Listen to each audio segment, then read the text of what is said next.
Perkenalkan, nama saya Bilar Bersantoso dengan NIM 2205531135. Saya dengan mata kuliah Aljabar Linear dengan dosen Profesor Dr. Cokora Kerja Tirta Nindya. Saya di sini akan sedikit menjelaskan materi tentang general vector spaces.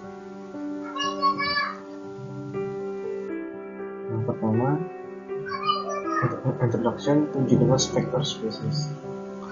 Misalkan V adalah himpunan tak kosong dari elemen-elemen yang disebut vektor. Kami mendefinisikan dua operasi pada himpunan V, penjumlahan vektor dan perkalian skalar. Skalar adalah bilangan real, misalkan U, V dan Y adalah vektor-vektor pada himpunan V. Himpunan V disebut ruang vektor jika mengikuti 10 aksioma. Yang pertama, penjumlahan vektor U tambah V juga dalam ruang vektor V. Umumnya dalam matematika kami mengatakan bahwa kami memiliki penentuan bahwa penambahan vektor properti ini berlaku. Yang kedua, hukum komutatif, U tambah V sama dengan V tambah U. Yang ketiga, hukum asosiatif, dalam kurung U tambah V ditambah W sama saja dengan U ditambah dalam kurung V tambah W. Yang keempat, elemen netral. Pada vektor yang disebut dengan vektor 0, di V dilambangkan dengan O atau 0 yang menyebutkan U tambah vektor 0 sama dengan U untuk setiap vektor U di V. Yang kelima, kebalikan aditif. Untuk setiap vektor U dan vektor minus U yang mengikut U tambah minus U sama dengan vektor 0. 6. Biarkan K menjadi skalar nyata, maka KU juga dalam V. Kami mengatakan bahwa kami memiliki penentuan dua skalar perkalian jika aksioma ini dipenuhi. Yang kedua, hukum asosiatif. Untuk perkalian skalar, misalkan K dan C adalah skalar nyata, maka K dalam kurung CU sama dengan dalam kurung KC kali U.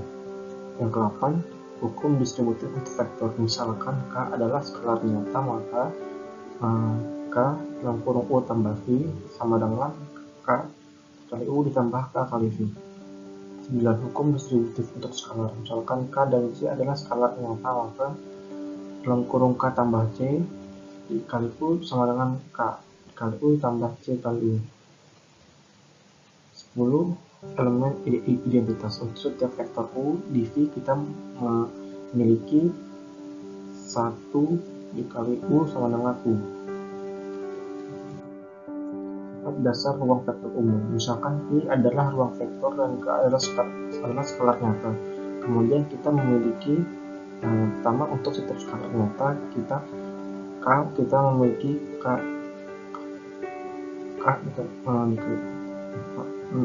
O sama dengan O, di mana O adalah vektor 0. Yang kedua, untuk bilangan real 0 di setiap vektor U di V kita memiliki 0 dikali U sama dengan vektor 0. 3. Untuk bilangan real minus 1 dan setiap vektor U di V kita memiliki minus 1 dikali U sama dengan minus U. 4. Jika KU sama dengan vektor 0 di mana K adalah skalar nyata dan U dalam V, maka K sama dengan 0 atau U sama dengan vektor 0.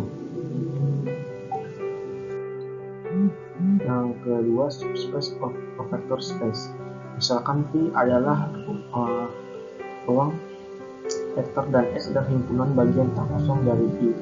Jika himpunan S memenuhi semua 10 aksioma ruang vektor terhadap penjumlahan vektor dan perkalian skalar yang sama dengan V, maka S juga merupakan ruang vektor. Kita katakan S adalah subruang dari V. Suatu himpunan bagian tak kosong S dari ruang vektor V disebut subruang dari V jika ruang vektor terhadap penjumlahan vektor dan perkalian skalar yang sama dengan V. Di gambar bawah. Himpunan dengan elemen tunggal disebut himpunan tunggal. Secara lebih umum, kita akan menggunakan proposisi berikut untuk memeriksa apakah subset yang diberikan memenuhi syarat sebagai subruang. Misalkan S adalah himpunan bagian terkosong dari ruang vektor V, maka S adalah subruang dari V. Yang pertama, jika U dan V adalah vektor pada himpunan S, maka penjumlahan vektor U tambah V juga dalam S. Yang kedua, jika U adalah vektor S, maka untuk setiap skalar K yang kita miliki, KU juga ada di S. Perhatikan bahwa proposisi ini berarti bahwa kita harus memiliki penutupan di bawah kedua penjuru vektor dan kalian skalar. Ini berarti bahwa S adalah subruang dari V. Kedua berikut ini adalah puas, seperti yang ditunjukkan pada gambar di bawah.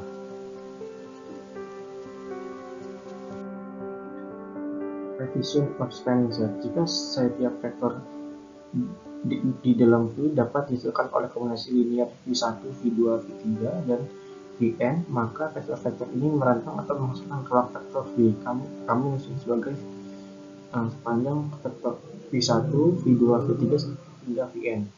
Misalnya vektor satuan standar E1 dengan 1/0 dan E2 0/1 rentang R2 karena kombinasi linear dari vektor-vektor ini E1 dan E2 dapat menghasilkan vektor apapun di R2.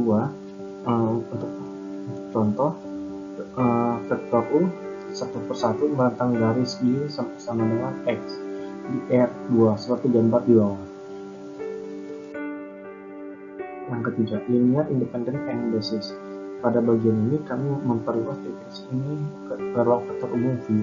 Dari bagian sebelumnya kita tahu bahwa himpunan matriks, polinomial, dan fungsi membentuk ruang vektor yang artinya berperilaku sama meskipun berbeda objek. Basis adalah semacam sistem koordinat untuk ruang vektor yang tidak ukur terhadap suatu vektor. Linear independent. Kami menggunakan vektor V1, V2, V3, dan Vn dalam V bebas linear suatunya skalar nyata K1, K2, K3, dan Kn yang memenuhi. Seperti gambar bawah.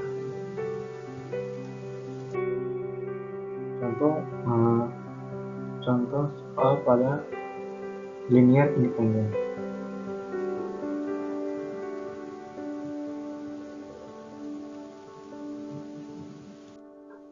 Basis vektor. Pada bagian ini kita membahas sifat dasar dalam ruang vektor umum V. Anda dapat menganggap basis sebagai sumber sistem koordinat yang menggambarkan ruang vektor. Ini berarti bahwa setiap vektor dalam ruang vektor V dapat ditulis dalam bentuk koordinat sistem yang diwakili oleh vektor basis. Anda dapat memulai setiap vektor menjadi vektor dasar. Pertimbangkan n vektor V1, V2, V3, dan Vn dalam ruang vektor V. Vektor-vektor ini membentuk basis dari V. Yang pertama V1, V2, V3, dan Vn rentang V. Yang kedua,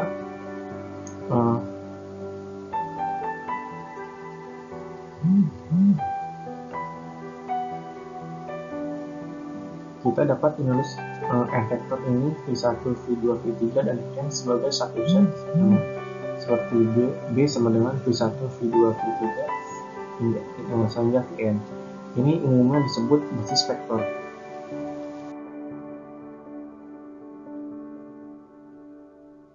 Ini adalah contoh dari soal basis vektor.